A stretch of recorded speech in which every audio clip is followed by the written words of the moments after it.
Hello, hello. Oh shoot, I'm peeking. And we are back, finally, after a week. We took a longer break than we thought we were going to take, but that's nobody's fault. That's just how the world works. And did we just drop 77 frames? Alright. Gotta check to see if Jock can be heard. Say something really quick. Something really quick. Okay, it looks like you can be heard. At least Discord's being picked up. Okay, that is good. So before you get started with this, let's lower us really quick. Then lower the music further. All right, we're going to be doing something a little bit different for these next few weeks until something changes in the industry world of anime. Topic podcast episodes. This could be anything ranging from like the dumbest thing or maybe the smartest thing that we can say during that week, and we'll be doing it every other week for the people listening to this podcast. Thank you for sticking by us. Huh? Oh. Like our boy from Brazil. Yeah, especially our guy from Brazil. Our woman. I don't judge. I feel like every time somebody's... Huh? We should give him an honorary name. You don't want to keep on bringing this person up. I guess it should be you. Use them the name. Harold. What do you think about Harold? I can't unsee that guy from Hey Arnold. That's fine. Harold's fine. All right, let's do Harold then. I think that's pretty good. Harold from Brazil. Would a person really be named Harold if they were living in Brazil? We're not going to get into this. As in we, I mean, I'm not going to... What names are you familiar with? None, actually. That's the thing, is I don't know what a typical Brazilian name would be. I suspect it'd probably be Hispanic in nature or Latino. Is it Latino down there? I know there's a difference. Alice is Brazilian. Is it? You could name him Alice. I mean, this is on you. I'm not gonna stop you or tell you no. Just give me if you want to go with Alice, that's fine. So we definitely have a we definitely Can have. we pronounce this? How do you pronounce this one? I'm gonna put it in Discord chat. Oh Lord, how am I gonna butcher this name?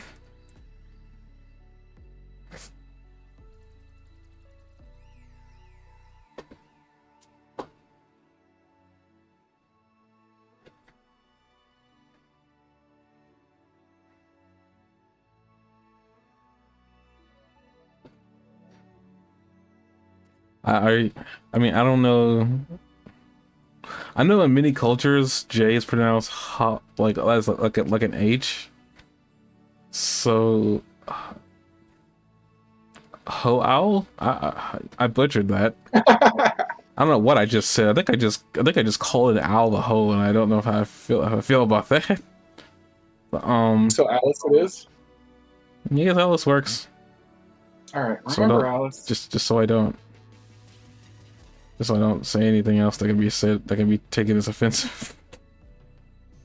But yeah, this Maria Alice is the most popular baby girl name in Brazil.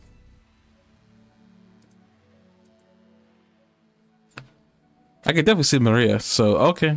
Yeah, but I'm doing Alice. Yeah, I know. I'm not. I didn't say I was going with Maria. Listen, hear you.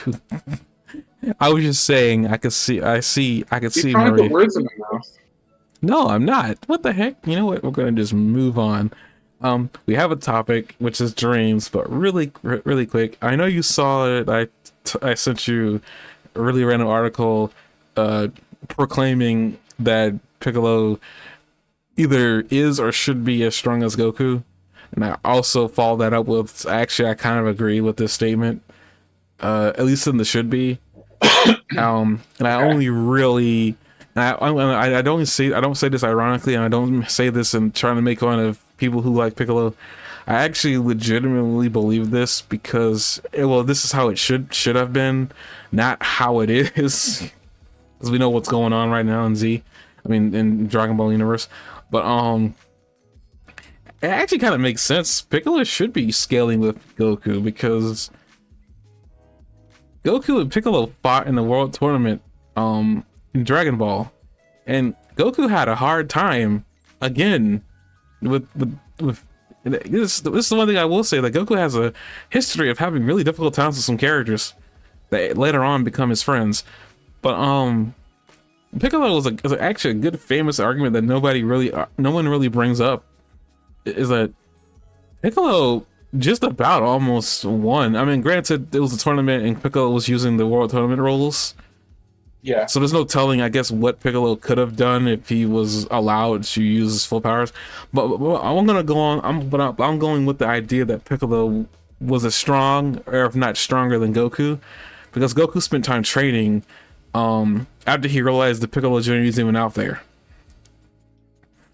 which tells me that Goku was afraid at the potential of my Junior. So it just with that, we're just using that as a basis for the argument. I feel like Piccolo should have been as strong as Goku at this point. How you get an Namekian to get stronger beyond the fusion technique? Granted, apparently there was a way that was discovered, which was like Piccolo wishing to have his power unlocked. I wish they had discovered that a long time ago, but all that being said, like, I feel like, man, there was some opportunity that Piccolo really could have outshined even Gohan. And like, I mean, he even does in Z. I mean, he goes toe to toe with second form Frieza. Again, that's like after he fuses with Nail, but still, you know, if we're using the fact that fusion is just a natural way for Namekians to get stronger, that's still Piccolo's power level being unlocked and whatnot. Like, right? I mean, as far as we know, that's really the one of only two ways that I think Namekians can get stronger physically, is fusion and, I guess, normal training, or unless you use meditation. But unless there's something we don't know. I mean, Namekians are kind of mysterious too. And that's the other problem.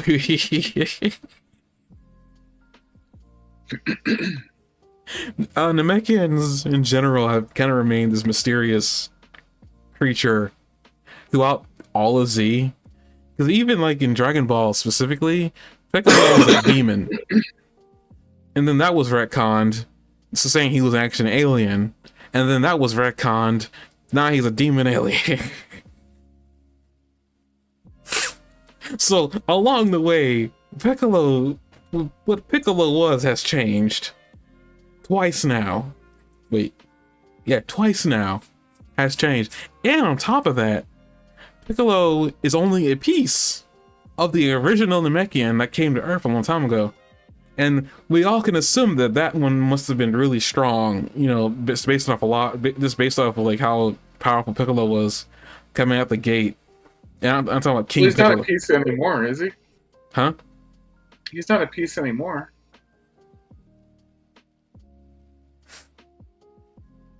I find it hard to say that Piccolo is back to his original, because like, the way they make it seem like the Namekian that came to Earth was way stronger than Piccolo was, and I completely don't understand like why we're not seeing a lot of that power within Piccolo, even if he is just a very far off piece that fused with Kami. Like, I feel like that should have still awakened all, if not more, any dormant abilities that Piccolo should have. At least in my opinion. I always found it weird that it was never officially stated that Piccolo was back to his original power level. There was like nowhere that was ever stated that he went back to his original power level. Unless you know of something that was stated that could be interpreted that way. As far as I remember, as far as I can tell, think back, I don't remember there being anything about it being stated that Piccolo went back. I know Kami had made mention that you know, Piccolo, when they fused, they were going to gain their powers back. But I don't know if that meant their original powers, or there was just a new mix of things happening within Piccolo at that point. I don't know. Because the only thing that drastically changed with Piccolo when he fused with Kami is that Piccolo just became a little bit more calmer, more stoic, and also got smarter as a result. Because he had Kami's past memories in him as well.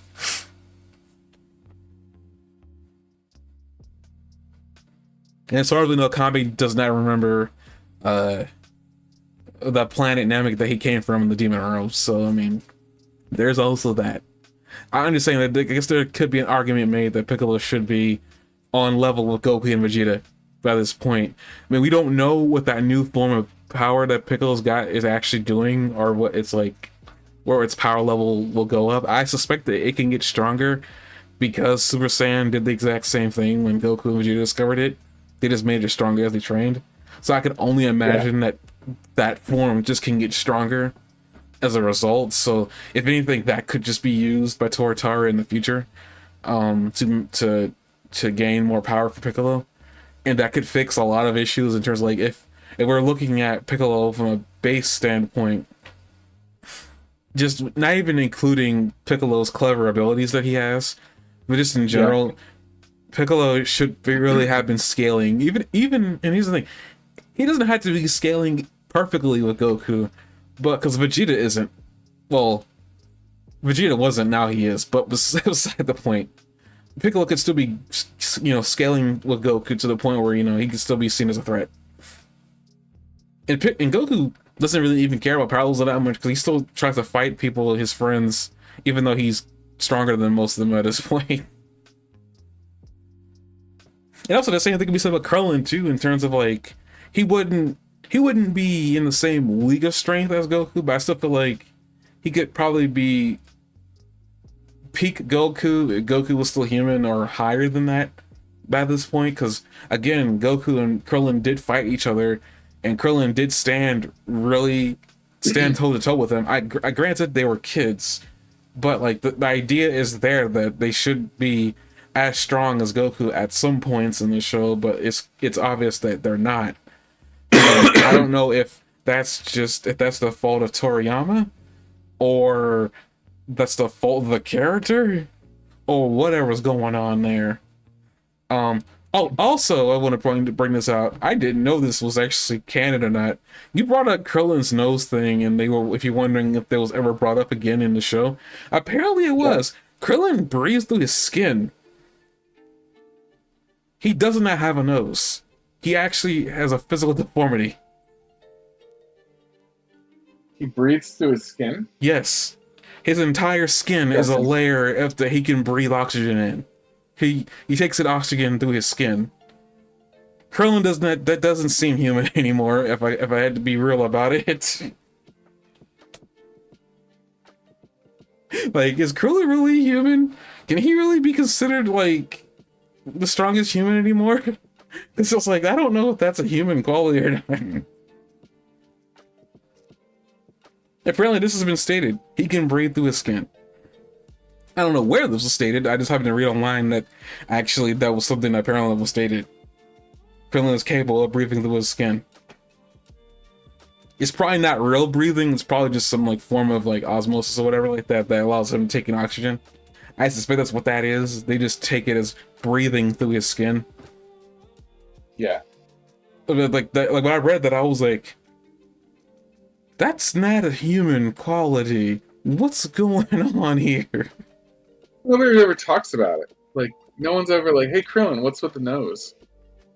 You mean the lack thereof of a nose? They brought up once that he didn't have a nose, and I think actually when Krillin was fighting a stinky guy, I think back in Dragon Ball, Goku was the one that pointed it out. Yeah, I remember that, because Goku was the one that pointed it out. Yeah. And then he made fun of him for a few seconds and left it alone.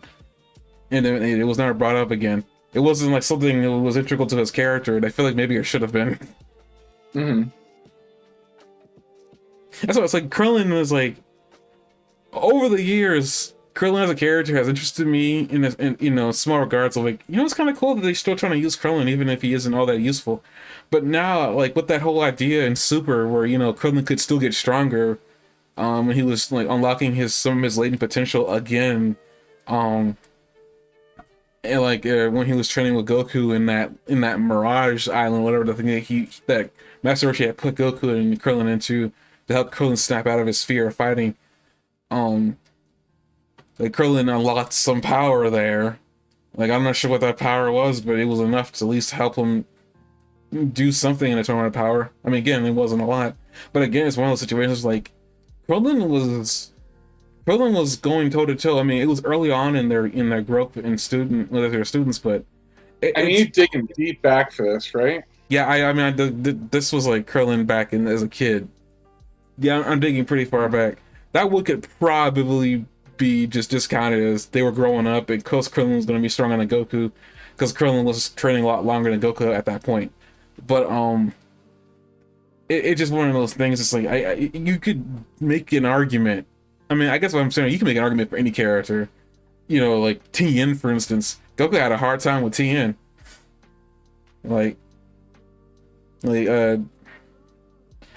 Goku, not, if I remember correctly, I don't think Goku had that much problems with Yamcha.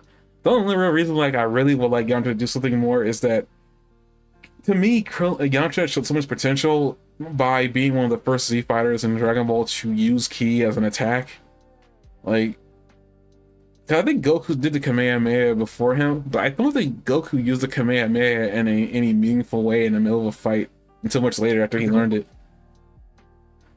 So like Yamcha had come back learning the Spirit Ball, you know, and he used the Spirit Ball and learned how to, you know, control it with his mind. And I always thought that was such a cool. At the time, I remember thinking that that was such a cool thing that Yamcha could do. That means like Yamcha could integrate Ki into the Wolf Fang Fist, right? Like I had all these ideas in my mind, and the one idea that did stick with me all these years later about like I wish that this was something that he did was like. I wish that he could take Ki and then manifest it into an actual wolf, and then like he could do the Wolf Fang Fist with the wolf, and it just probably a lot more powerful, and the wolf could just explode if hit. Basically, I feel like Yamcha had potential there just because he was one of the first Z fighters to manifest Ki in a meaningful way. So it was just like I feel like Yamcha was a lot of wasted potential just to be used as a punching bag for this week's villain. It just really disappointed me at the end of the day when I realized that Yamcha wasn't going to do anything meaningful. And don't get me wrong, I'm grateful that he's successful. I'm just disappointed that this is where he landed. And they make fun of him in Super with the whole them looking for people to join them in the Tournament of Power, and we keep going back to Yamcha and he's waiting. Like, and he's just waiting. The guy's sitting in a chair just waiting for Goku to come and get him. He never does. And I'm just like, this is cruel. Like, this is cruel and unusual punishment for this man. Like, why are we doing this to this guy? Like, it's not even funny anymore at a certain point. It's just sad. Like, it legitimately just makes me sad. Because it's like, Yamcha's days are over. It was over with the end of Dragon Ball. Because like Z, all he did was die, get punched. Somewhere he lost his arm. It was just one of those. It just to me is like, I feel like I was lied to all those times ago in Dragon Ball, and I'm like, I feel like I was trolled basically. I feel like this is probably what it is. I think I'm physically offended for Yamcha. Yamcha could probably care less. I'm the one that's offended. It's like, but yeah, basically the Piccolo thing is like, I feel like that an argument can be made for Piccolo because like Piccolo did stand toe to toe with second form Frieza. The only reason why he lost that fight is because freaking Frieza went third form because he couldn't stand losing. Like that's legitimately the only reason why Piccolo lost. Legitimately, like Piccolo could have won and killed him in there, and he didn't. I was like, did Frieza like run from Piccolo and hide somewhere to transform, or did he just transform in front of him? I forget what actually happened. When could Piccolo have killed him? And during he was fighting second form Frieza, he actually taken on second form Frieza and went toe to toe with him. He actually was dangerous to couldn't Frieza. have killed him because Frieza was always in control of the situation. She knew she could just. He knew he could just like transform at any time. No, I think he could have killed him before he transformed. Especially how long it took him for him to transform. Dragon Ball Z rules. Dragon Ball Z's rules say that like you always let the enemy transform, no matter how powerful they get afterwards. I feel like the same rule could be applied to Piccolo. We're not going to get into that. It was only broken in the Tournament of Power. There was that one person that tried to transform. I think Jiren killed him first. or there was one scene where like they were transforming, and the sorry, You know what, one scene where Rebrienne? they were transforming, and then like someone took a shot at them, and they were like, "You can't do that." Yeah, that was Rebrienne. I think that was Universe And then 2. everybody got mad at like everybody scolded them for like not letting them transform. Remember that? Yeah, I remember that, but I found that fun. I kind of find that funny because, and this is just like this tells a lot about what I watch about time. But I mean, people must have seen Sailor Moon, right? Like those very excessively long transformation sequences. Like that's all that was just making fun of that. Because I know throughout recent years when there's come to modern, Maho girl shows, is like they either incorporate that transformation sequence into the show as like it's just a bright light that's blinding everybody. It's usually how it's displayed as like the enemy seeing them transform, but they not seeing them transform because it's just a bright light that they go into and they come out and they're in their uniform.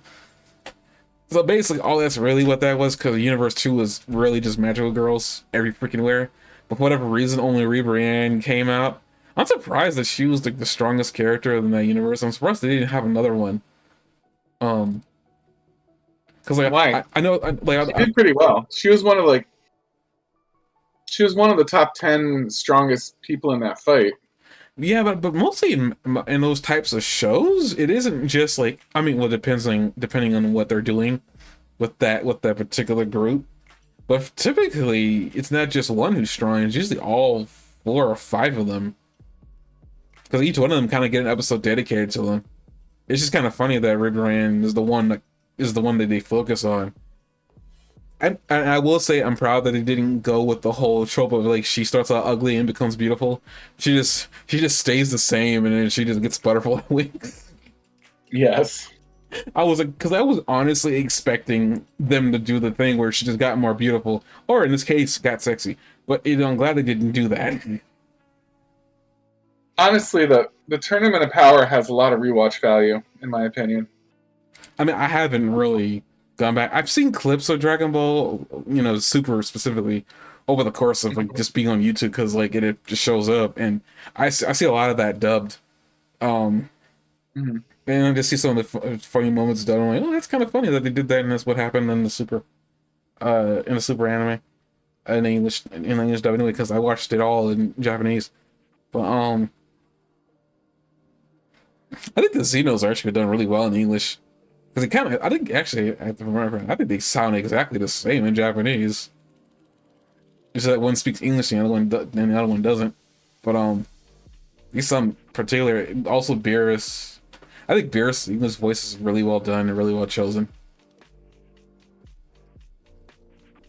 I recently saw this scene where like it was about the Tournament of Power, and like Whis was training Vegeta, and then Beerus kind of comes out of nowhere and says like, I see like I don't see Goku anywhere. What's going on? And he's like, well, I believe he's on Earth, and Beerus kind of gets upset and says right in front of Vegeta that Goku is like the anchor for this whole team, and then Vegeta obviously hears this and gets really upset about it. He's like, he thinks Goku is like he thinks he's the anchor to this team, and then like Beerus just walks off, and then all we see Whis is just like laughing. He's like, yes sir, and he's just smiling like he usually is, and then Vegeta just catches on, and he's like, he knows something.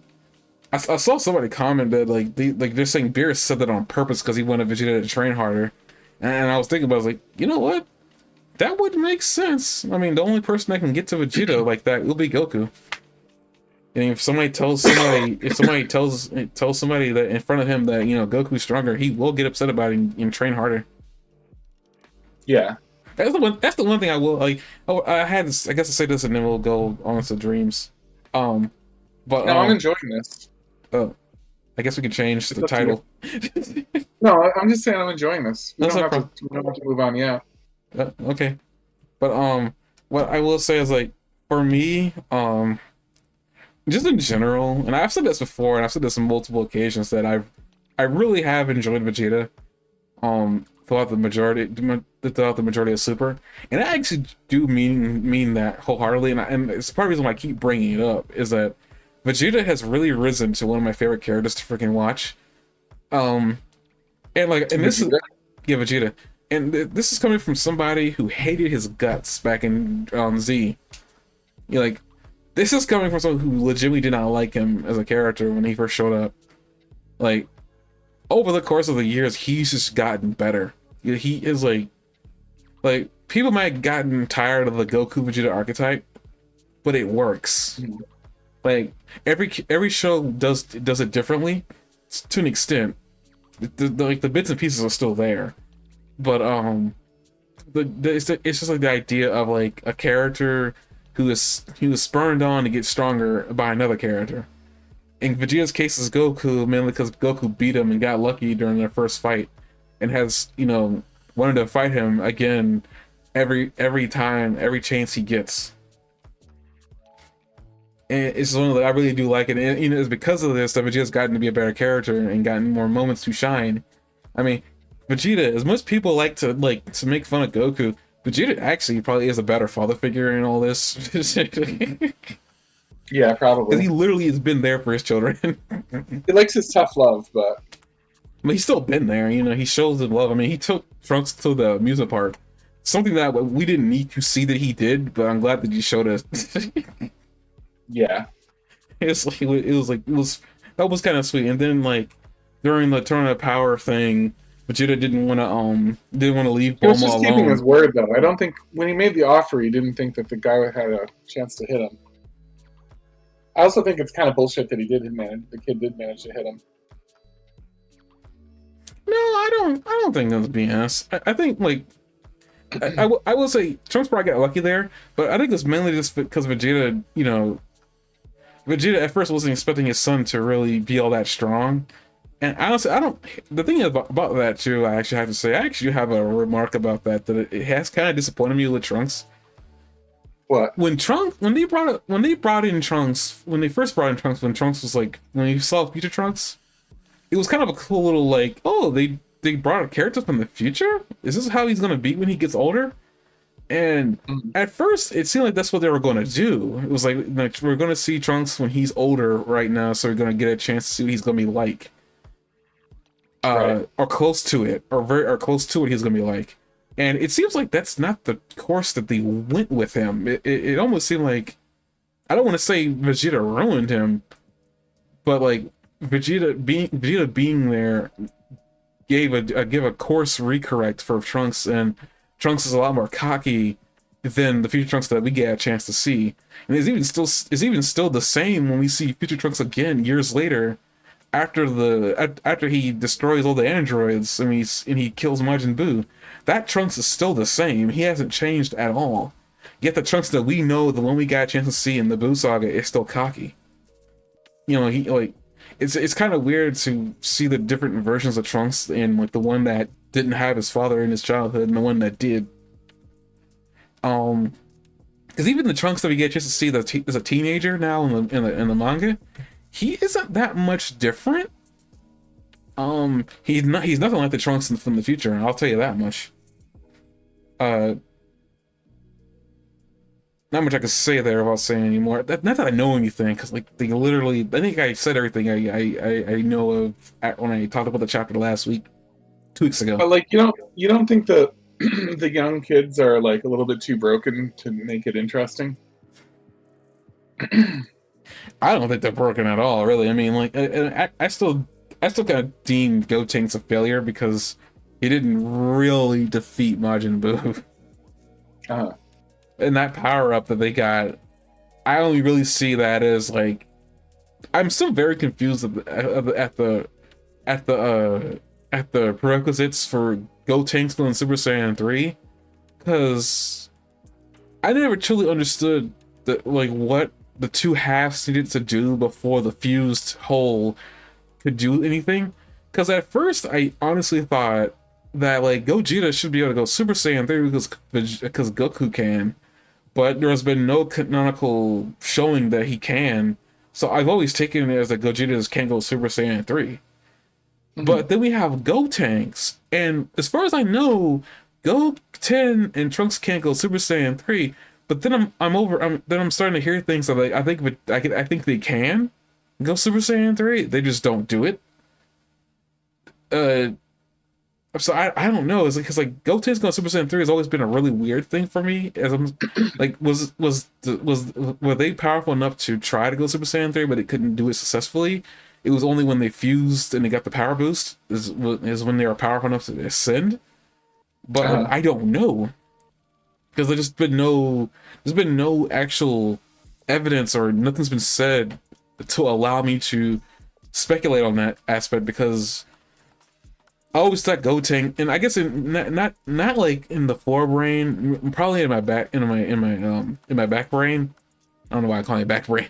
In my inner thoughts, I always Mhm. thought Super Saiyan 3 Gotenks was kind of stupid because it didn't make much sense. It kind of just came out of nowhere, and it didn't do anything. Again, the fusions are nothing more than gags, except when it comes to Vegeta or Gogeta. But I'm guessing that's because it's a Goku and Vegeta thing, and they gotta make something cool out of it. You know, Gotenks isn't in that same level of coolness. But it's like over the years, we've seen people really, really want to see a teen Gotenks, and it's never freaking happened. They've kind of teased it, but it's never happened. So I think in the movie they did it, and he turned out fat. So like we still never got like a full on Gotenks. Like got a chance to see what he was gonna look like. But I mean, granted, we can all I guess imagine like Gotenks would just look like an adult Vegeta. I'm guessing, just with Trunks' hair in the back. But who knows? You know, there's always a chance that Gotenks could look different for some really odd reason. But I don't know if they would be too broken. Honestly, I don't think I've ever saw them as broken. They've been too childish and like they never really showed that much power. I mean, the idea that they may have Saiyans would lead you to believe that they'll be as strong as Gohan or stronger, but Goten and Trunks have never showed that kind of power. The only thing they've shown that's just been They've shown a lack of discipline, though. That's part of the problem.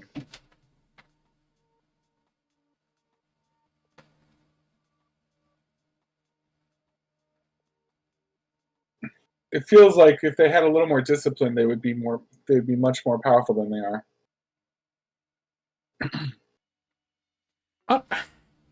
because Gohan when he first showed his power, his overwhelming strength, Gohan was undisciplined. He just got angry and went berserk. Goten and Trunks never had moments like that at all. I mean, the closest that Goten got ever got angry was during the Broly movie, but all he really did was cry about his food or something like that or whatever. Because Goten is 1 year younger than Trunks. But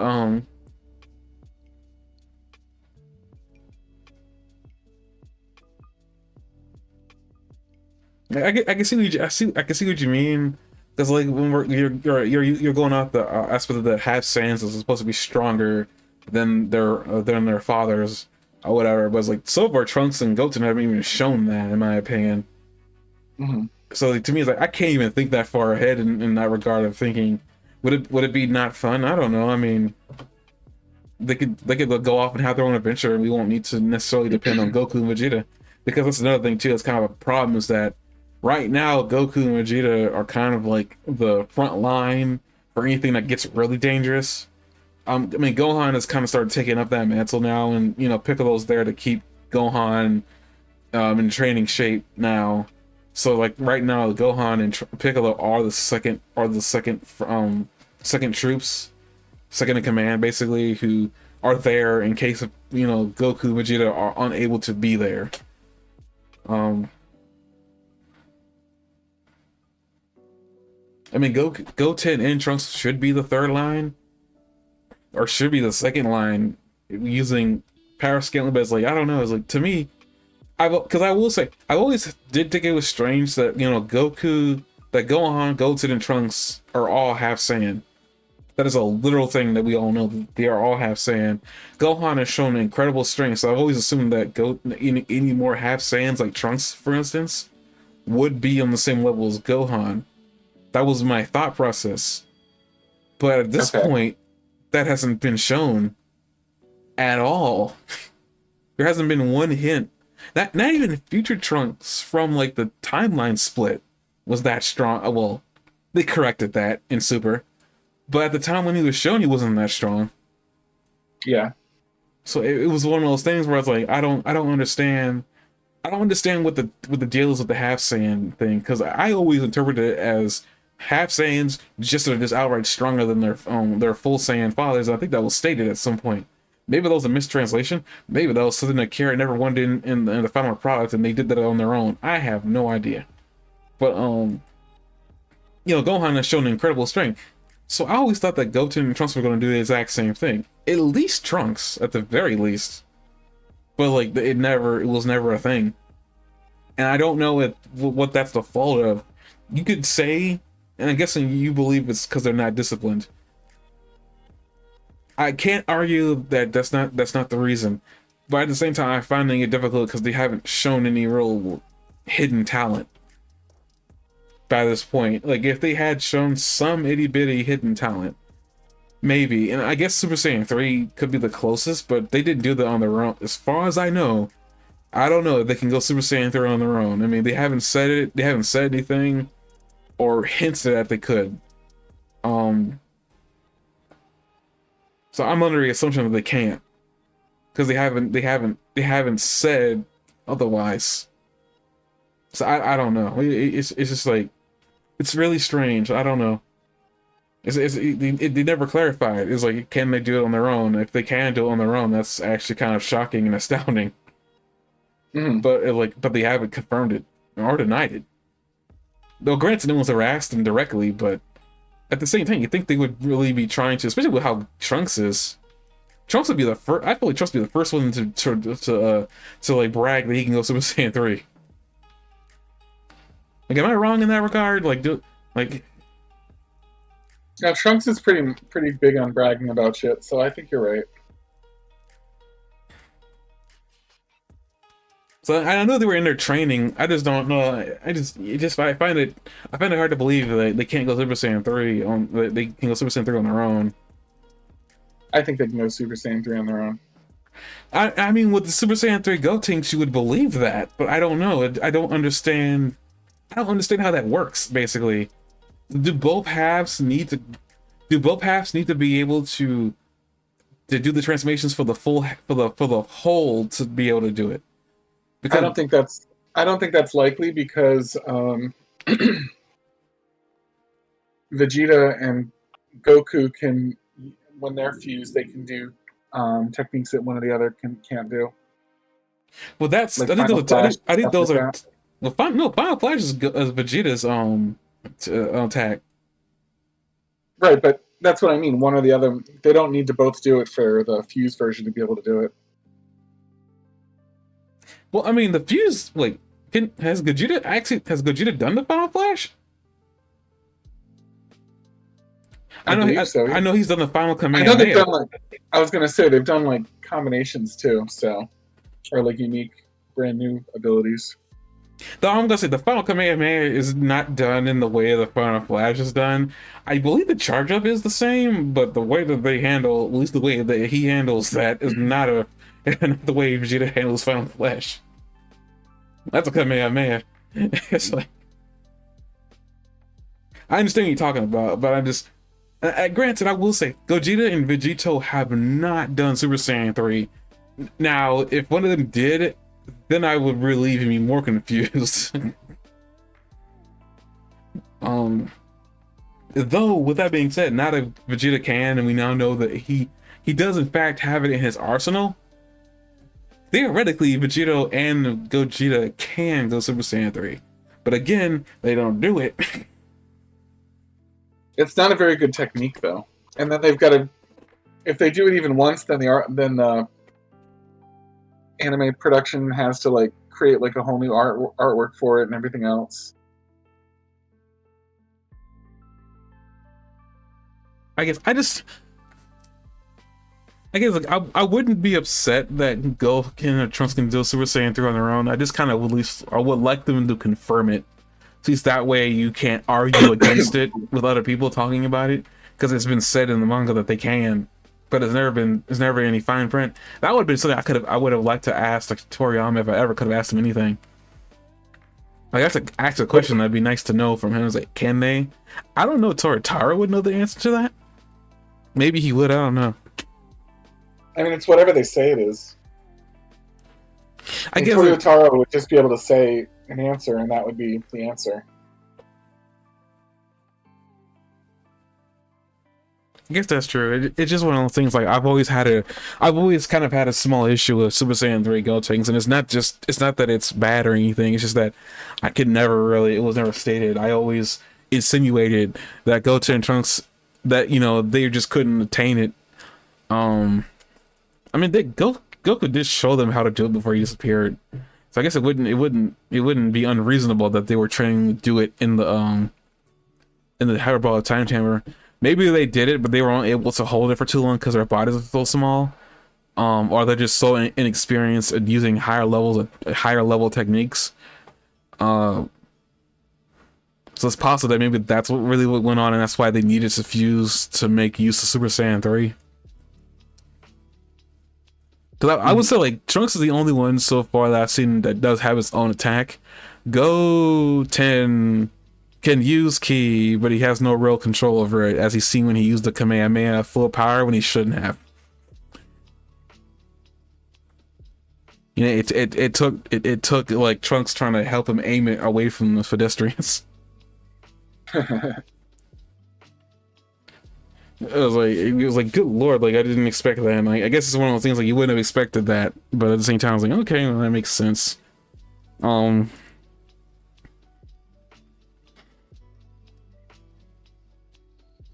I guess that's actually what Piccolo could be using his time for instead of chastising Gohan. Training Goten and Trunks. He's getting too old for that, he said. Yeah. You get too old by. Remember when he said that? I got such a kick out of that. I remember he said that, but I mean, we're like, how many years post that? The guy got a new transformation, too old by. This guy's gonna live forever. What about that older Namekian that we saw? He was like 1,000 years old. 1,000 plus. Mm-hmm. I'm sure he's more than that. Let's say 1,000 plus. Yeah. Like that older Namekian, like that's an old man. Like Piccolo ain't. I think that Namekian even called him a young man, I think. I don't remember. But well, Piccolo is very young for Namekian. But I guess on that whole topic of like, I guess the Goku Vegeta archetype, I actually wanted to bring something up because I was thinking about this like, I think I was thinking about this yesterday, specifically about Bakugo, and it's just on his like character growth overall throughout the entirety of the show. I'm gonna say this, and it's probably gonna be like, what in the world? Like, but like I'm just gonna say, like, I actually like thinking back on it, I've thoroughly enjoyed watching Bakugo go through that entire show.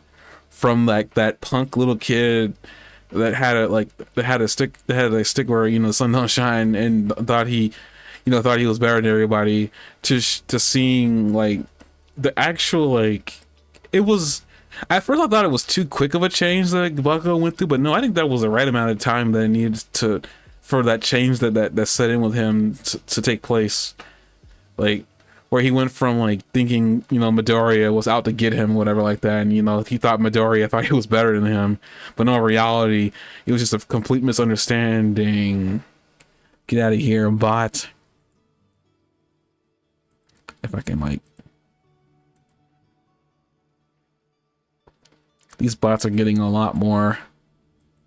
They're showing up a lot more. I noticing, but Bakugo's changed from the punk little kid to a respectable, like a young man at the end of near the end of the show, and then you're showing that transition from like him misunderstanding the smallest things that Midoriya did to slowly coming to understanding that he wasn't thinking he was better than him. In fact, he idolized you the entire time while also idolizing All Might.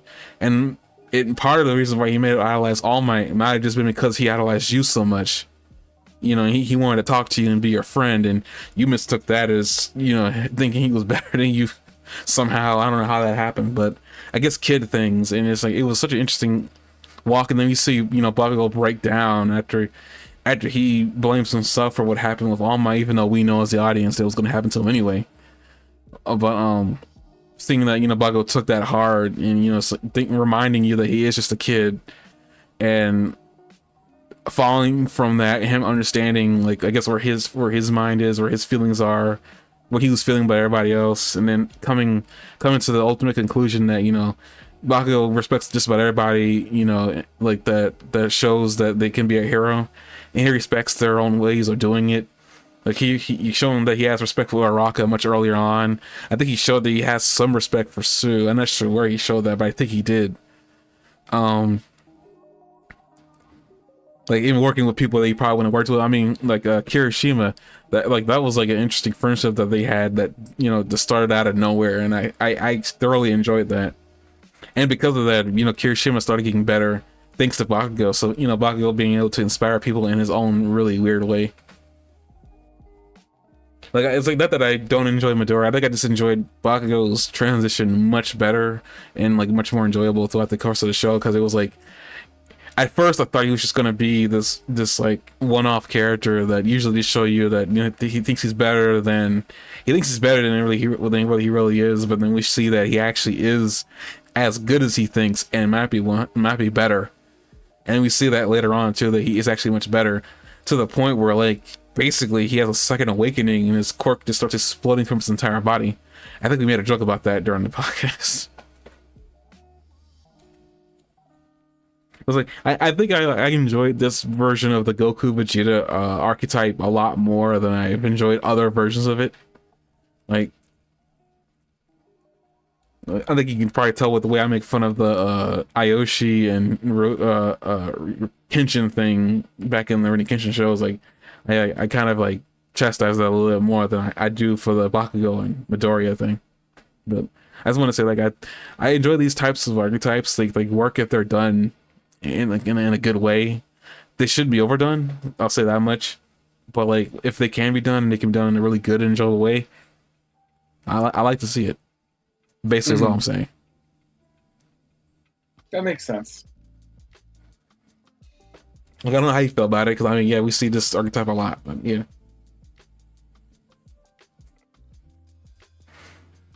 But I guess you don't have much more to say about that.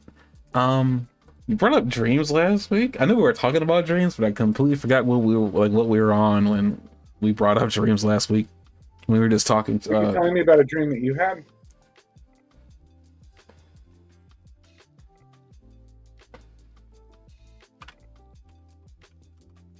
Maybe I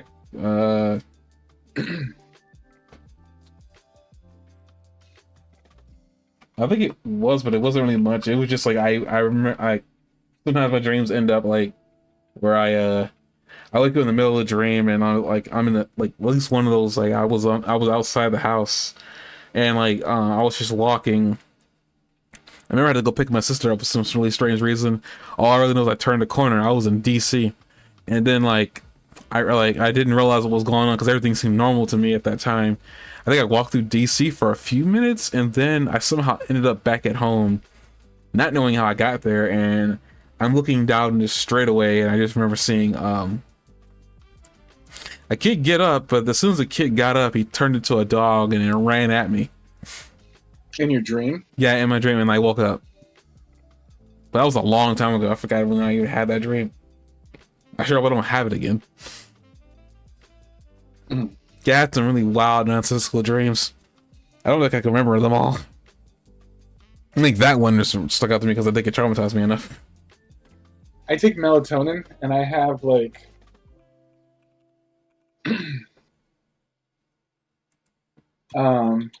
maybe 3 dreams a night.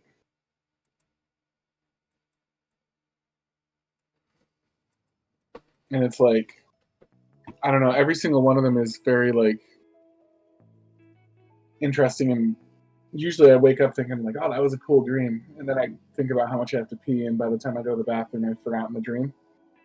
But like the other day I had a dream where I I had it on Saturday, and for some reason in the dream it was Sunday. Like I specifically knew it was Sunday. Um,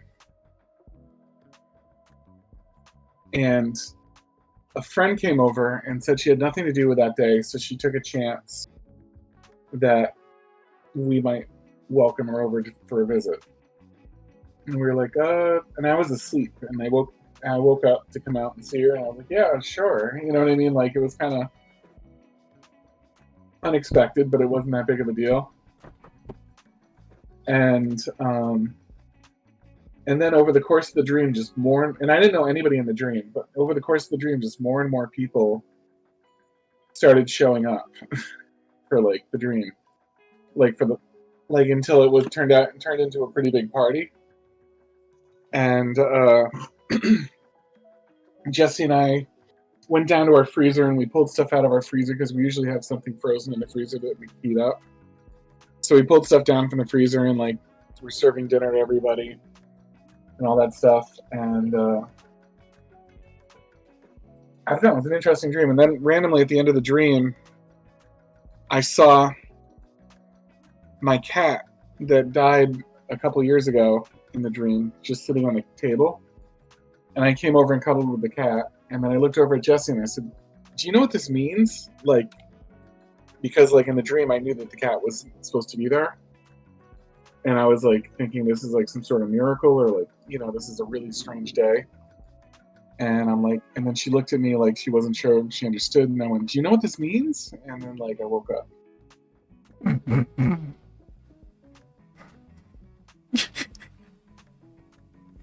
I'm sorry, I can only imagine that your dream just like saw you disappear with the cat. Like, Yeah.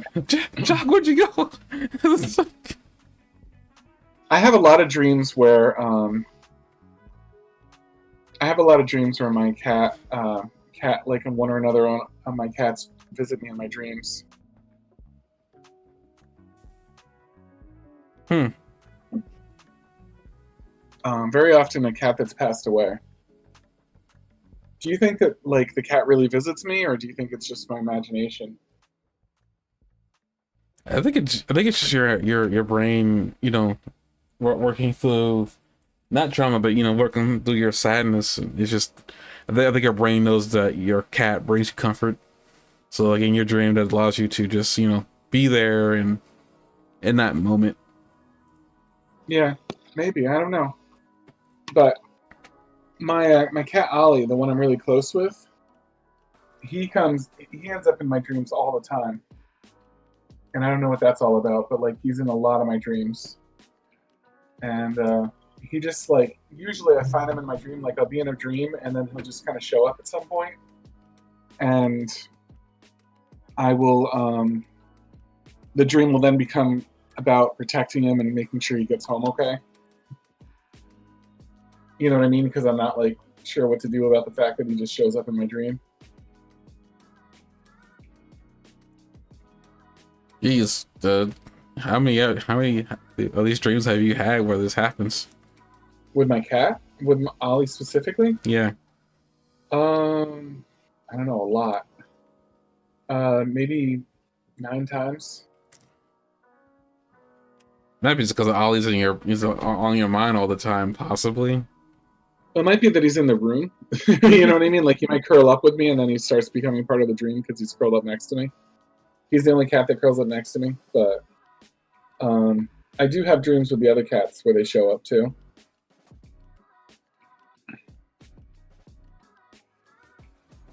So I don't know what that's about. I mean, it could just be, you know, they're on your mind a lot, so they just slip into a loose thread. Yeah, it's very possible.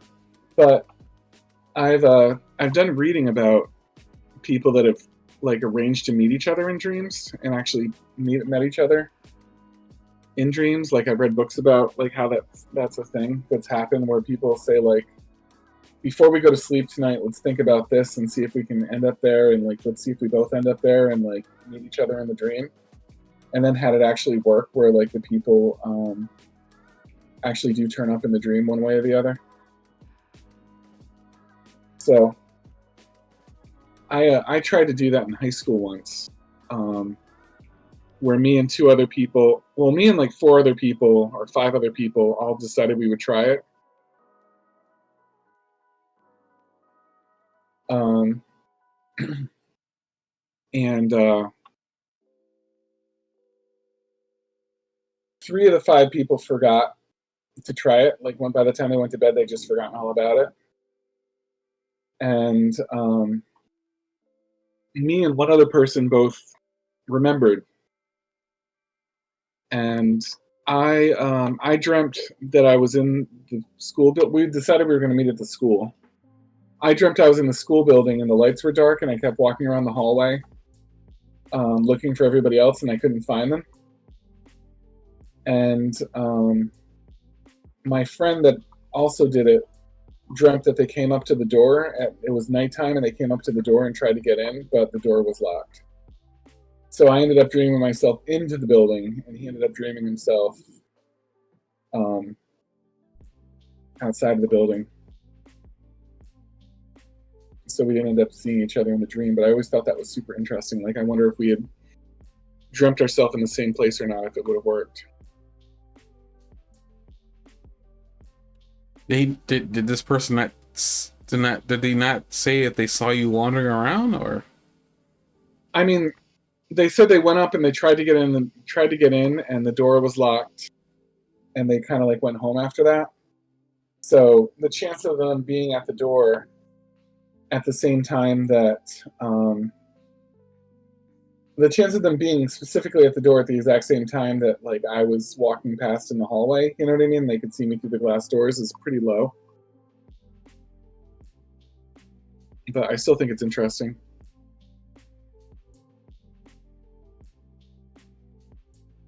Well, actually, I think I just remember this other.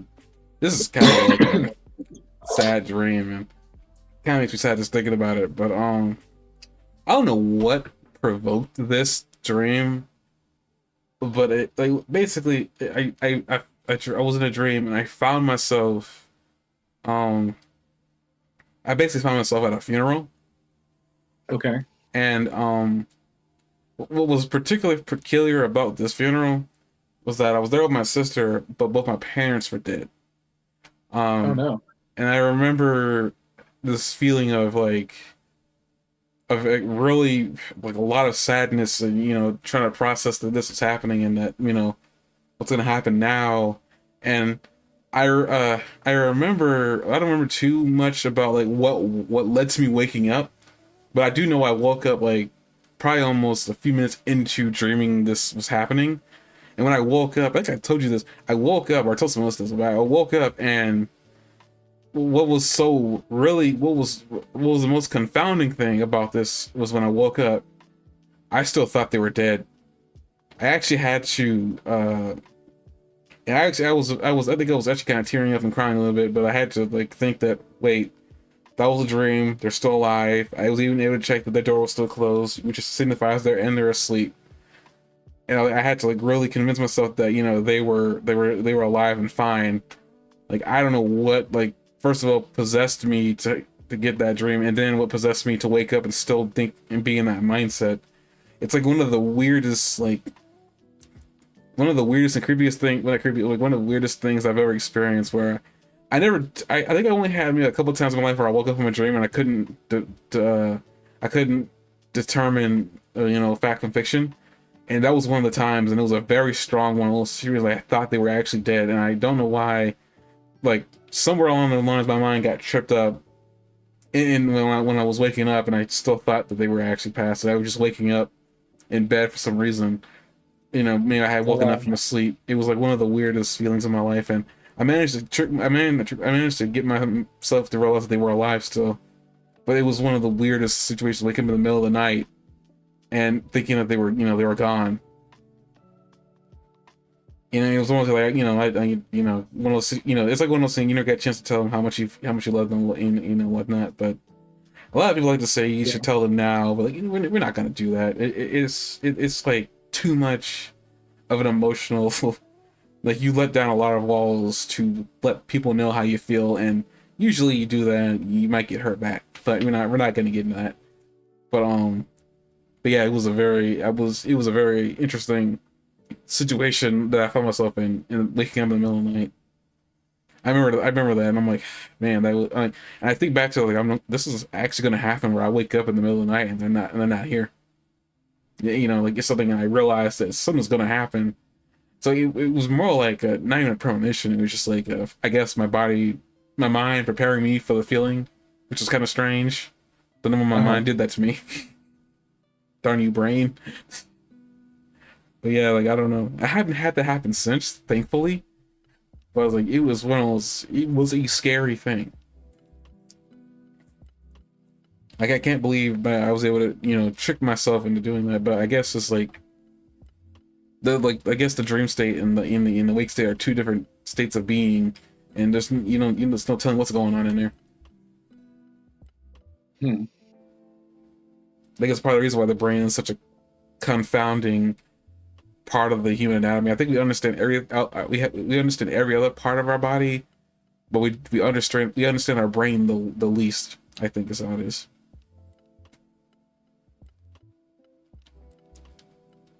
Yeah, that makes sense. That would be probably the thing that we understand the least. But I have dreams like that. I've had dreams where I've lost somebody and I've woken up and it was so sad. I had a dream that once that we thought Jesse's mom had died. And I was at my grandmother's house where she had one of those big, gigantic like freezers, and we thought she had died, and we put her in the freezer because we didn't know what to do with the body. Wait. I'll let you finish.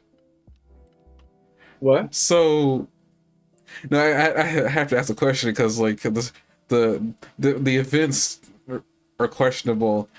So, did she die of natural causes or?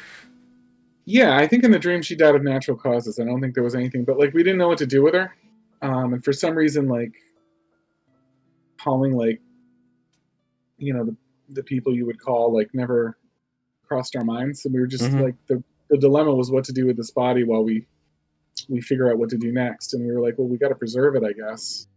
So let's put it in the freezer. What? I was like, do you? Is it like when you were stuffing in the freezer? But continue. Sorry. It's dream logic. You know what I mean? It's not going to make perfect sense. But then I opened up the freezer later to check on her, see what was going on, and her eyes opened. Oh dear! And I realized that like she was still alive. And I don't know. It was and I woke up and I was just like absolutely rigid with like intensity from that. You know what I mean? Jessie was next to me and I told her about it and she's like, okay, thanks for telling me. Jeez. Okay. I didn't want to hear about that, Yeah, I understand that. Wanted to hear it. Jeez. I think if the eye opened up, that would have been enough to shock me into reality and wake me up. Yeah. At least she didn't open her eyes and you start having a conversation with her. Because I can imagine you doing that. It's like, so, how's it in there? Cold enough for you? Yes. Oh dear. Oh. So like the whole idea is like, okay, she died. The next course of action is to put her in a which apparently you had a freezer in your dream wherever the heck you were. I'm like, huh. I told you I was at my grandmother's house and she had one of those giant like floor freezers. I don't know if they sell them anymore. No, but like, was this like a freezer that normally would be there, or is one of those freezers? Is this like one of those situations where your brain just conjured up a fridge or a freezer for the exact moment at that point in your dream? Was it supposed to be there, or was it just there and you never questioned it? It's a freezer that looked kind of like this one this type of freezer anyway. I'll put the link in Discord. But no wheels or anything. Like that one has wheels, and I remember the one my grandmother has. She always had it when I grew up. But the one my grandmother has was always like was really, really large. It was like the largest freezer that money could buy.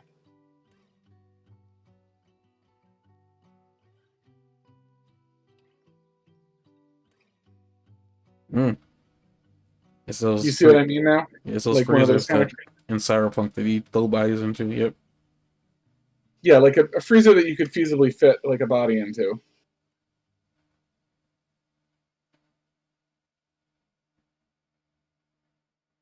So not totally out of place piece of furniture.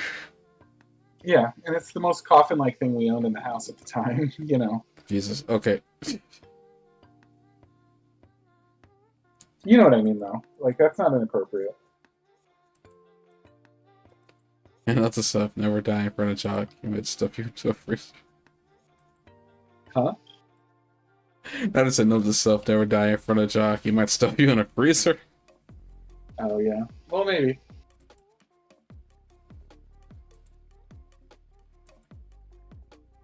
I did feel like this dream thing kind of devolved into something else. I couldn't remember since like 2 weeks ago. I feel like it definitely devolved into something. I was not sure. Maybe it was like, can you get REM sleep, or is REM sleep needed for like to get a good night's sleep or something like that? Oh, because it wasn't it because you mentioned you weren't getting a lot of sleep at the time? Are you still not?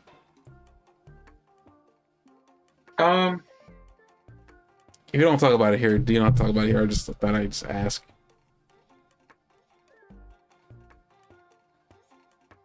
No, I don't mind talking about it.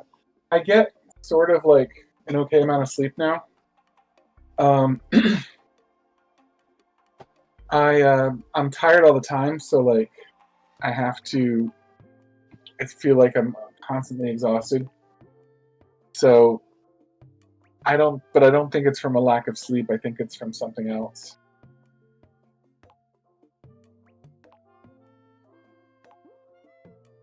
I think I've got some sort of health problem that I'm trying to figure out. But I went outside today. This is way off topic, but I went outside today with Jesse and we were working in the yard, and I kept feeling dizzy. Oh. I don't know why I was feeling dizzy. Like I'm just a mess right now. I'm broken.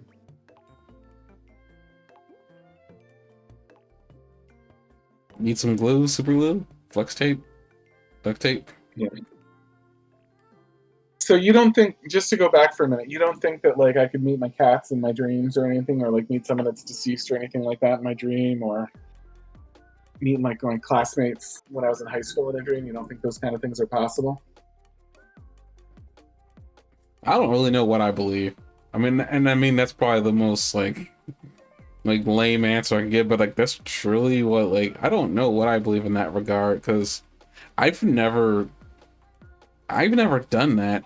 And it's like one of those things, like I've never, because my grandfather, it would be my grandfather would probably have been a perfect example if just he suddenly showed up my dream, but he's never done that.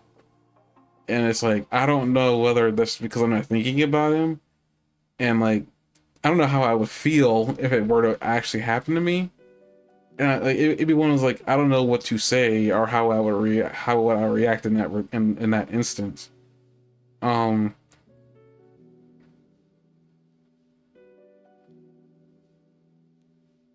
don't know if I'd be able to handle that kind of thing, because it's one of those things. Like I guess to get open here, I was really, my grandfather on my mother's side, I was really close to him. Like we spent a lot of time together when I was really young, and he ended up passing when I was in first grade. And like I didn't exactly grieve him all that much when I was a kid, and it wasn't like I didn't miss him. It was one of those, like, every now and then I have moments where I'm like I will break down and cry because I miss him, and I wish I could have like talk to him now, or like see how he would have been in this time period. Mm-hmm. And it's like it's one of those things where it's like I have moments where I break down and cry a little bit, but I usually I overcome it really quickly. But with the whole idea, I have a hard time crying. I wish I could cry. It's very, very rare that I cry, but like it's not because I don't think I should or anything like that. I just can't do it for some reason. I mean, and it's like not that I want to cry. It's just one of those like it just I whenever it's in response to somebody dies, and I'm thinking about them a lot, and typically, and also what actually really makes it happen sometimes is if I'm watching one of those emotional. You have to go off topic a little bit.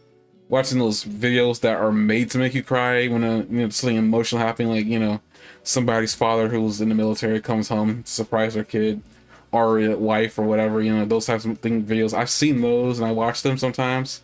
I don't know why I do, because I actually have an emotional response. Mm-hmm. So like, I don't know why I've seen videos of dogs seeing me greeting their masters. I'm not a pet person, but like I feel like that's kind of cute. Sometimes you forget that pets can just be as humanly emotional as any other human out there. But like I don't know. I've never thought about it. I feel like I've heard about the whole idea of like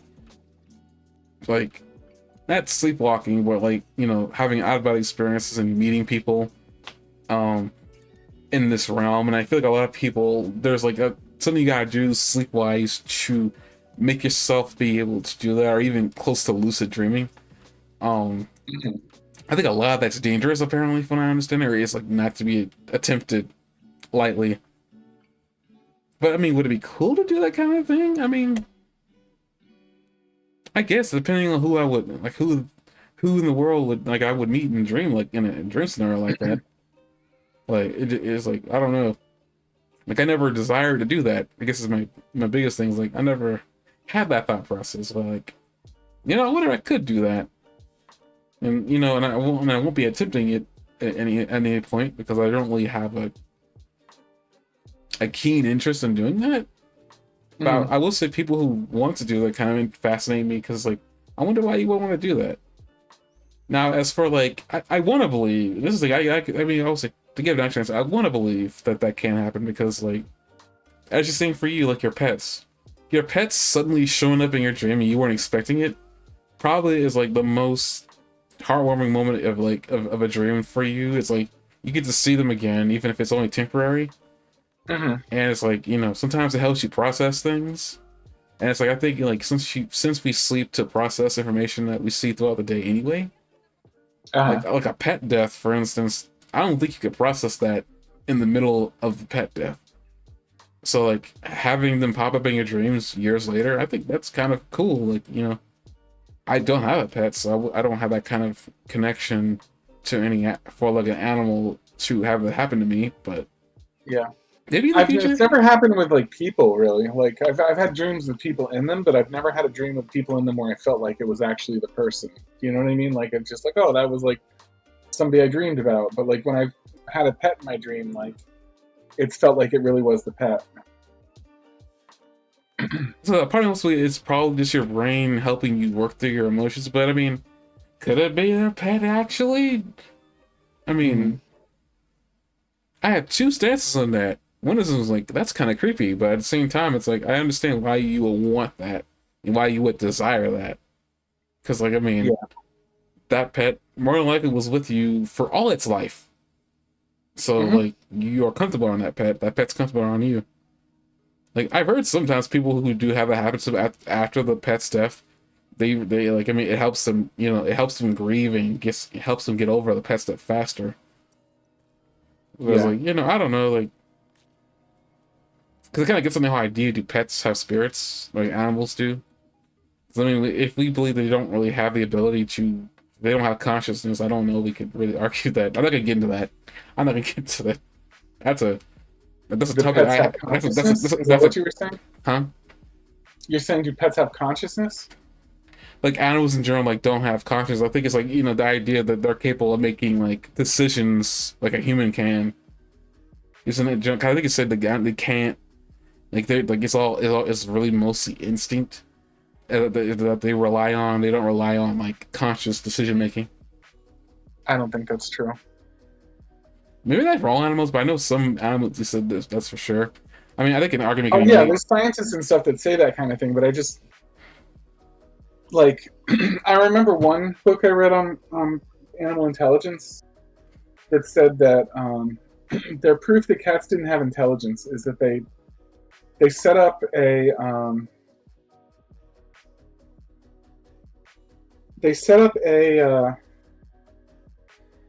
box where there was food on the other side, and the cat could access the food if they pulled on the lever on their side. And they said that most of the cats died before they figured out the lever. And I'm just like, well, that's not the kind of intelligence that a cat has. Do you know what I mean? So I think it's completely like invalid test. Like, you're not testing them on their skills, like what they're strong at, you know? Repeat that So I again. think The cat. You test the cat on what? what? Repeat that again. You said they tested the cat with what? They had a box that like had a screen on one side, and they could look through the box and see food outside of their box. Mm-hmm. And there was a lever, like a lever and pulley, where if they pulled on this lever on their side, the door would open and they could get to the food. And they said that it was to the death. Like, they put it in there, and they said most of the cats died before they actually ate the food, like before they could get to the food. And that was their proof that cats weren't intelligent. And I think that's really stupid. For example, I had a cat named Mercury that was super intelligent. It's probably the smartest cat I've ever seen. And this cat knew about car keys.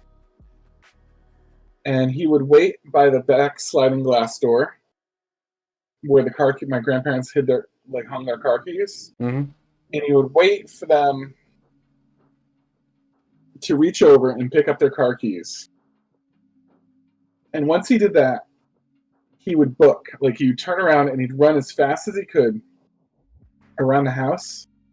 And he would hide behind the bush. He would hide behind the bush near the front door. And when my grandmother opened the front door, he would run in behind them and run into the house, because his goal was to get into the house. So he'd know that, like, when she picked up the car keys in the back of the house, when he saw her pick up the car keys through the back sliding door, he would know to run around to the front house, and he knew that he would be able to anticipate that she would try to stop him from getting into the house. So to address the concern that she would stop him from getting into the house, he would hide, and then slip in behind her so that she wouldn't see him when he like got into the house. You can't tell me that is like instinct or something like that. That is definitely a thought process. Well, I looked up intelligence, and just to get a definition of what Google has to say about it. At least there's multiple ways I can just find it, so I'm just gonna read the first one, which is the smallest one, and I'll read, I guess, what Wikipedia has to say. But the ability to acquire and apply knowledge of skills is what they. Well, that's what that cat did. And intelligence has been defined in many ways. It's the capacity for abstraction, logic, understanding, self-awareness, learning, emotional knowledge, reasoning, planning, creativity, creative thinking, and problem solving. I would say that even counts as creative thinking, wouldn't you? What that cat did. Well, I mean, I didn't even say creative thinking. I mean, critical thinking. Jeez, creativity was, but I mean, it's definitely critical thinking. I mean, the cat learned from looking, which is like what most cats are capable of. I guess, like, cats are like, there's some animals in general they might have some level of intelligence, but not on the same level as most humans would consider it. But again, I would say that cat really. I was like, I mean, animals might have some level of intelligence, but it's like not on the same level as what most humans or scientists would say that they would be. I guess I'm gonna say, quote unquote, true intelligence. Yeah. What do you mean true intelligence? They're not as smart as people. No one's claiming that. But I would say they're truly intelligent. They're not like, I don't know. Okay, I was saying, I mean, you still have those cats in study that you can't really discount that starved to death because they weren't able to. That's kind of where like Yeah. I don't know if So I would say that cats don't have the ability to to work out like machines. Like I don't think they have the I don't think they're intelligent in a way where they could like figure out mechanisms in machines. A crow might be able to do that because crows seem to be intelligent in that way. But I don't think a cat works that way. I just don't think that's how they think. But I don't think like having a specific challenge like that means that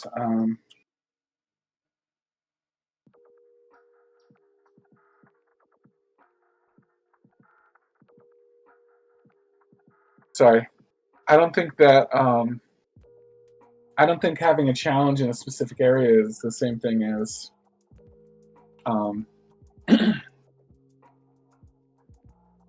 being like. I don't think it's required that you're able to solve that puzzle to be an intelligent creature. I think that like, you know. I just typed in animal intelligence and now I got a whole different slew of responses. This is interesting. Might be what I'm calling intelligence. Might be needing to call cognition. But 1 minute. Animal intelligence is the ability of non-human animals to learn and solve problems in their environment. This can include a variety of skills such as communication, problem solving, and memory. I guess most dogs and cats are capable of. There's that cat that got inside the house. I consider like that cat tricky, not really, because it knew exactly what it needed to do. I don't know if that was the result of it thinking, more like noticing, like well, I guess that might be a critical part of thinking, but noticing what the human did every time. I think it's like one thing people don't like about cats is like they're sneaky.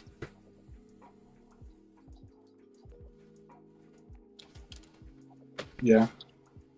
Researchers study animal behavior through comparative psychology, ethology, evolutionary psychology.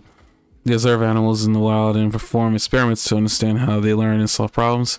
They look for evidence of self-awareness, emotional capacity, and brain. Maybe that's one thing. Like maybe they don't consider animals to have self-awareness, and that might come down to conscious that humans do. What was that? Oh. Let's see. What animals are considered intelligent? Many animals show signs of intelligence, including primates, dolphins, elephants, crows, octopi, rats, pigs, and squirrels. Beavers are really intelligent too. They have problem-solving skills like that have been demonstrated majorly from their ability to like problem solve around building dams and stuff like that. Well, that's right. You can make a hole in a dam and they plug that sucker up. But they can figure out like all the way down. Like I've read what I was reading about them is like that they can figure out like really complicated problems with like they don't just look for running water. Like they know how to like head it off. They know the right places to put it.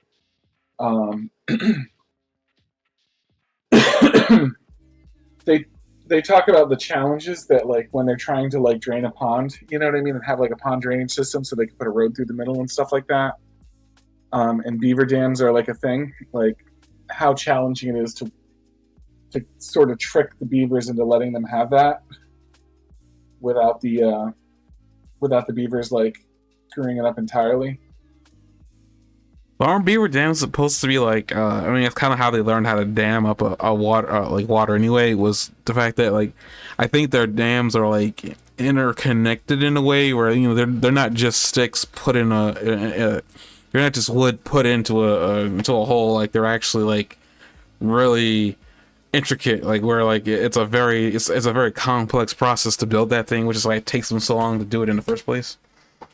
Yeah. there's also a lot of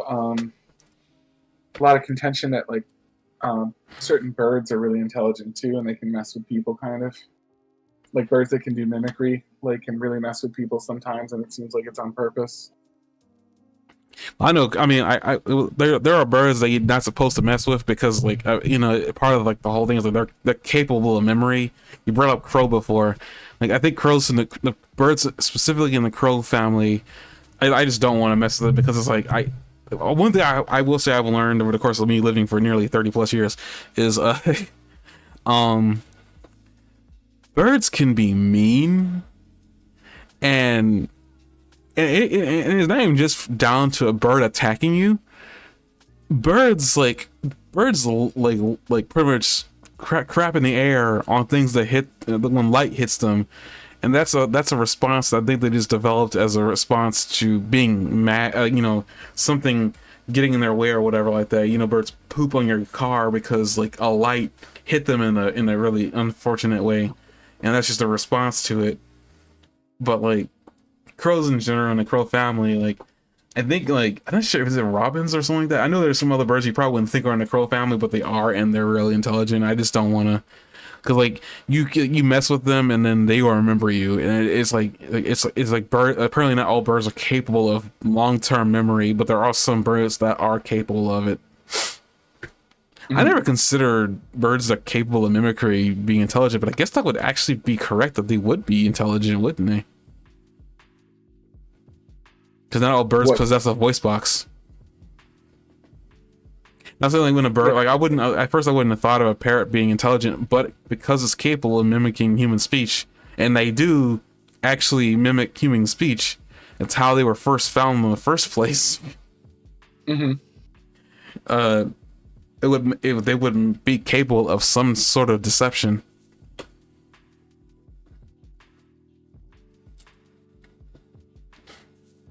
See, many animals show signs of intelligence. I read this. Speaking of pigs, and this is just something I found out accidentally because it's like, how do you find this information, or how did the person who reported this? Did you know pigs can have like a 30-minute orgasm? Lucky them. I don't know where this information came up. It was just one of those random notes that somebody just sprung up on you because you wouldn't think about that. Like I think there's even another animal that can have a longer orgasm. I don't know what that is. That's something for you to look up. I'm not going to taint my history with that. It was just something I found funny because it's like imagine a squeal that just doesn't stop. It's like what's that noise? Oh, that's just my bacon. Like what? Nothing. Longest is the pig, according to this. Huh? Oh, longest is the pig. Oh, jeez. On average, it's 30 minutes, but it can last for as long as 90 minutes.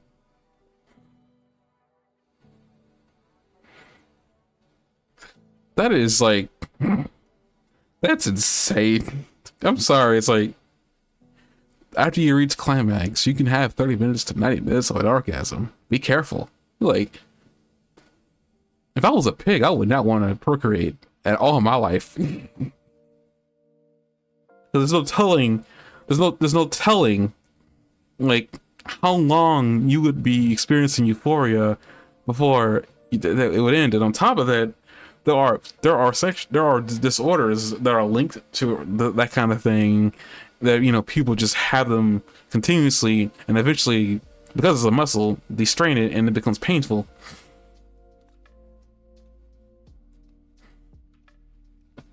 There's this 10 orgasm facts article I just found on Futurism. Oh no. A fetus can masturbate in utero. Wait, what? A fetus can masturbate in utero, apparently. You can have orgasms when you're a brain dead cadaver. Orgasms can cure hiccups. I'm gonna have to get some hiccups. I was just kidding.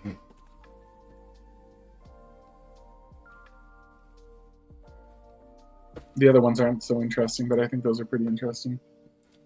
So the parrots. The African gray parrot are considered to be among the most intelligent animals, rivaling apes.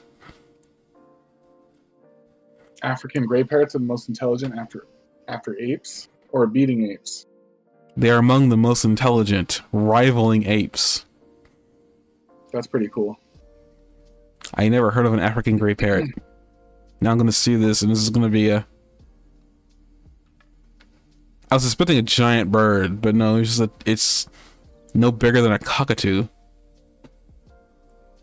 You said cock.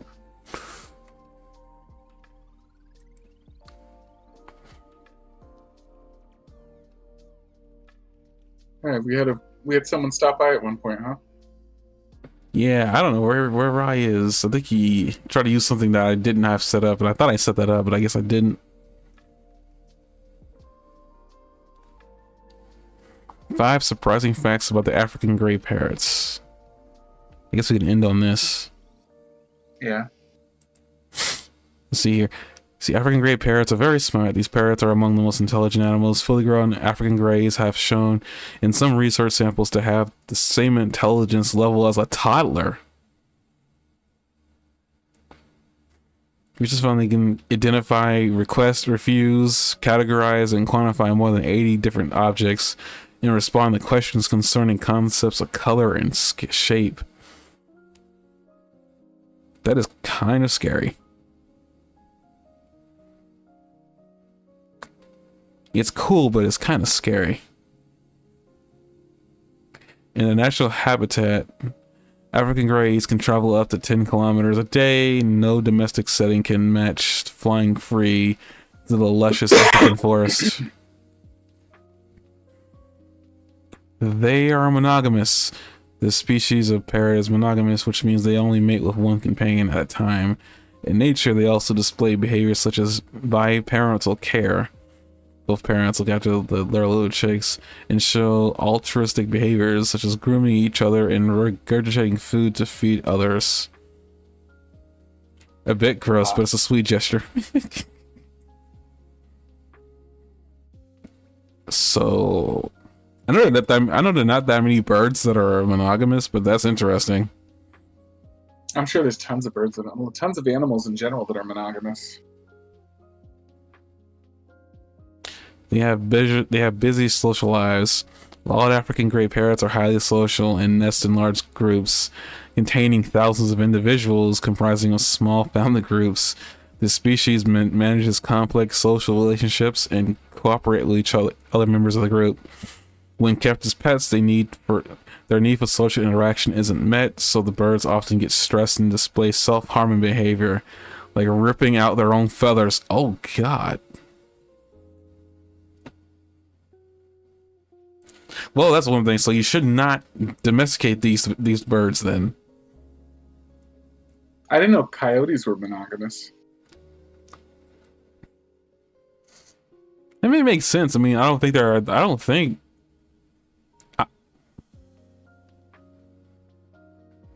coyotes hunt in packs. That they might. I don't know if they do or not. Google it.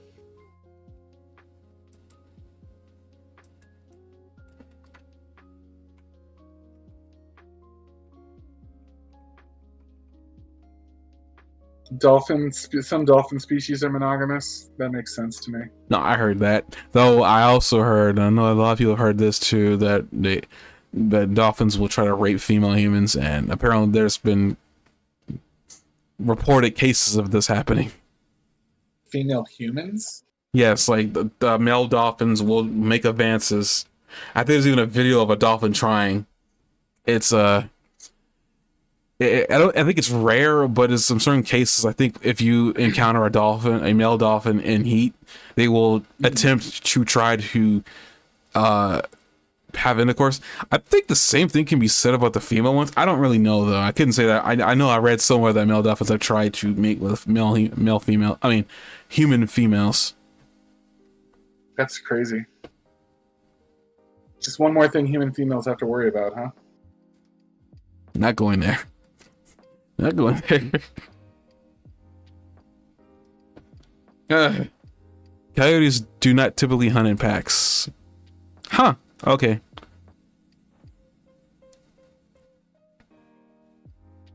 They probably hunt alone or in pairs. So yeah, explain the monogamy, huh? They go downstairs alone or in pairs. Seahorses are monogamous. So I just had an image of when I was seeing a seahorse give birth, and that was the craziest thing I think I've seen undersea life do. Termites are monogamous. That's insane. I wouldn't have guessed termites. It says some termite couples stay together for up to 20 years.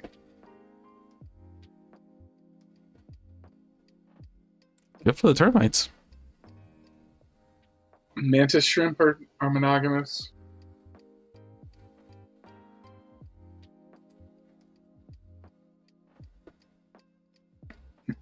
Poison dart frog.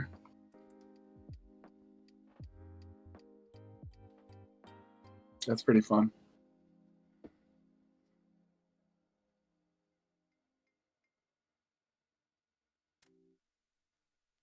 So I'm just trying to think about like the complexities of that relationship, but I don't think I wanna. Black widow spiders are monogamous. That can't be true because they eat their husbands. That cannot be true. They eat their husbands.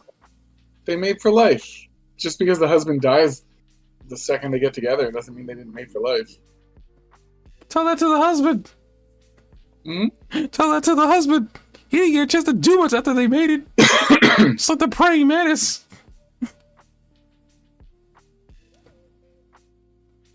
Okay, I think with that, we're gonna do our best to end closing in 11:30. We're going a little bit over, but that's fine. We learned a lot today, and some things we probably didn't need to know. Others we did, but we learned overall. Like this is the reading rainbow slogan. It probably wasn't, but the more you know, that thing. I guess with that, next week we're off. We come back the following week, and we'll come up with a topic then. Thank you guys for stopping by. This was fun. Got a chance just to rattle off a few things in my brain about some anime, and also we got a chance to learn a little bit more about the Animal Kingdom. Maybe we'll learn more about the Animal Kingdom in 2 weeks. But we'll see you guys then. Thank you guys for stopping by. Please leave a like, subscribe to the podcast or the channel that this comes out on, and we'll see you guys next time. Good night. See you guys.